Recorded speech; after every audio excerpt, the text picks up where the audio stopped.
Teddy, come here.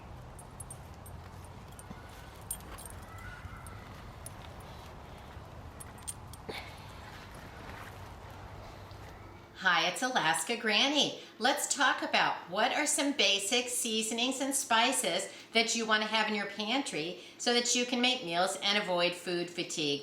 Whether it's just a busy day or an emergency, it's nice to have a lot of different flavors that you can serve your family.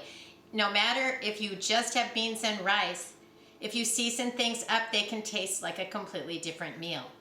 So what do you want to have for your most basic survival spices and seasonings in your prepper pantry, your food storage stockpile?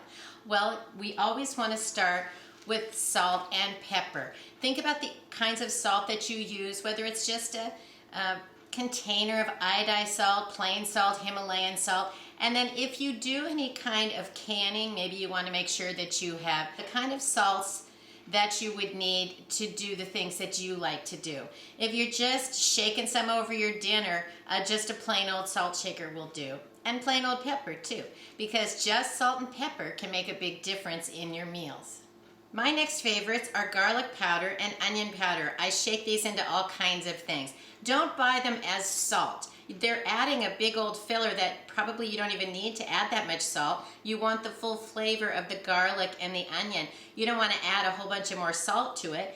And another way that I like to find them is as pieces in little chunks. Minced garlic, chopped onion, and these are dehydrated and dried, and they're in the seasonings and spices, and you can have those that you can add little bits of chunks that will rehydrate when you're making things like soups and stews if you don't have fresh onions and garlic to add.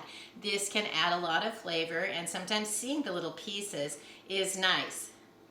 The next seasoning that I use the most is chili powder. It's very versatile. You can put it into soups, stews, casseroles, beans, all kinds of beans. Change up your beans by adding chili powder. I like the taste of Mexican food, and so I like to use ground cumin. Some people don't like that at all, but if you use it, make sure that you get some. The nice thing about all these little containers is they're right now at Walmart $1.24 here in Alaska, which they used to be 89 cents, 99 cents, $1, now they're $1.24. And so if you have a Dollar Tree, you can pick these up as well for $1.25. And sometimes, yes, you might want to save a penny, but if it means driving, gas costs something. But if you're going to Walmart anyway, look over the spices and see if there's some that you need.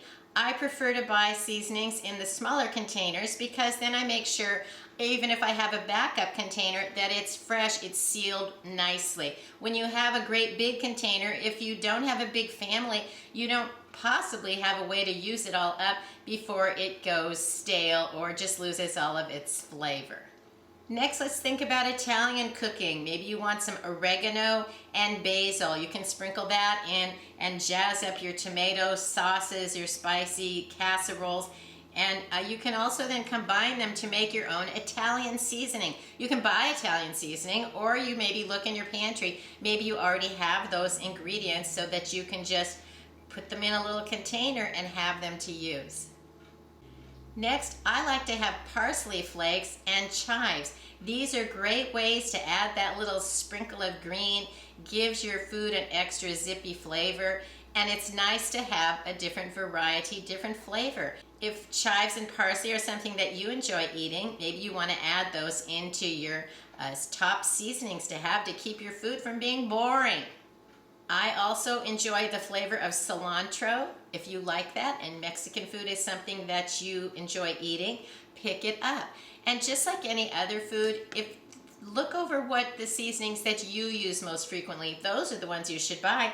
Don't buy cilantro because I like it. Buy it because you enjoy it. Next, I have ground cinnamon. Cinnamon is great into all kinds of different recipes. Cinnamon doesn't have to be just for cookies and cakes. Sometimes Mexican dishes include cinnamon in the sauces, and they also put cinnamon into their hot chocolate.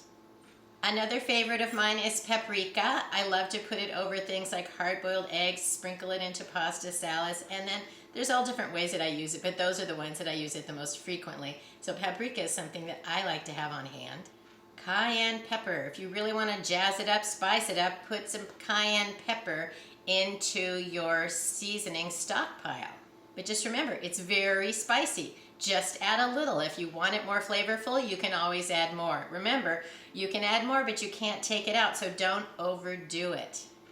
Vanilla extract is great to have on hand, and because it's made with alcohol, if you buy the authentic vanilla, it can last forever. It's not going to get expired. It's not going to lose its flavor. If you like to bake, you may want to make sure that you have a supply of vanilla for your cakes, cookies, quick breads, muffins, all of those things that we like to bake. Vanilla makes them taste extra nice.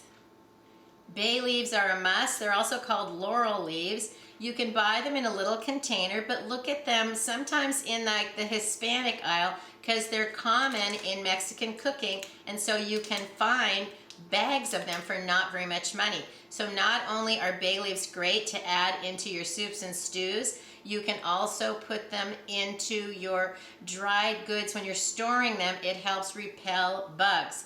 I also take them and crumble them up and spread them around on the shelf in the pantry, and then I haven't had a problem with bugs in my pantry. So look for big containers of bay leaves. You can really save a lot of money if you can find them, because they're still just maybe $2 or $3 instead of a little container that maybe has 10 of them. You can get a whole big bag. Always remove the bay leaf before serving any dish that you prepared with it.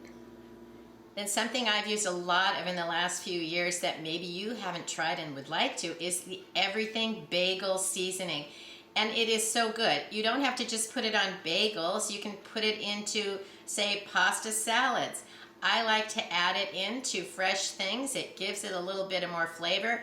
And sometimes if I'm eating something and I think, this is kind of bland, then I'll think, oh, a sprinkle of Everything Bagel will make it taste better, and that can really make you avoid that food fatigue by adding those seasonings and spices. Look through your pantry and into your seasonings and clear back even into the shelf. If you find some that you don't use anymore, or they're completely not tasty anymore, don't smell right, pitch it. Replace them if you're going to use them, but it may be you're not using that anymore, and that's why it's languishing in the back, unused and unloved. So I don't use these anymore. This one doesn't smell good anymore. I don't even know how long it's been since I used Montreal chicken. I can't even remember anything that I've used it on in the last 10 years. So that one is going into the garbage. After you have your basic spices, it's nice sometimes to have a few extra little spicy, flavorful things that can add to your recipes to make them taste better, because these may not cut it every time. So some of the things that I like to do are buy ranch mix. You can find it in a jar, or you can buy it in a package. Besides making ranch dressing, you can use ranch dressing mix to flavor up pasta salads, chicken salads. Sprinkle it over chicken when you're baking it. Put it over potatoes and grill them in the oven. There are a lot of different ways to use some of those types of foods that can make your food more flavorful. I also like some of the little packets of, say, Sazon seasoning and the Goya ham flavored. These can add a lot of flavor into things that I make in my crock pot, like beans. And so I like to have a few of these on hand. They're very inexpensive, and you get a lot of flavor out of little envelopes. A lot of times I enjoy the flavors of onion soup mix. I don't buy it very often, but I do use it enough that I have it with my spices and seasonings. I also sometimes will make taco flavored things. So I do have a big container of taco seasoning. Sometimes you can buy it in the packages. And if you have the right ingredients, you can mix it up yourself. I've put a few videos together of different things of how to make your own seasoning mixes, like the Italian seasoning and taco seasoning and pumpkin pie spices. So I'll put some links in the description in case you want to look up how to make some of those seasonings yourself. Don't overlook broths and bouillons that you can add into foods that don't quite have enough flavor. I add beef bouillon into, say, when I'm making beef stew. Just a little cube of it can really enhance the flavor and make it taste even better. And so you can find chicken, beef, and also vegetable broth, especially if you're vegan or you want to make something that doesn't have a meaty flavor. You want it to really provide more of the vegetable flavor. Add some vegetable bouillon.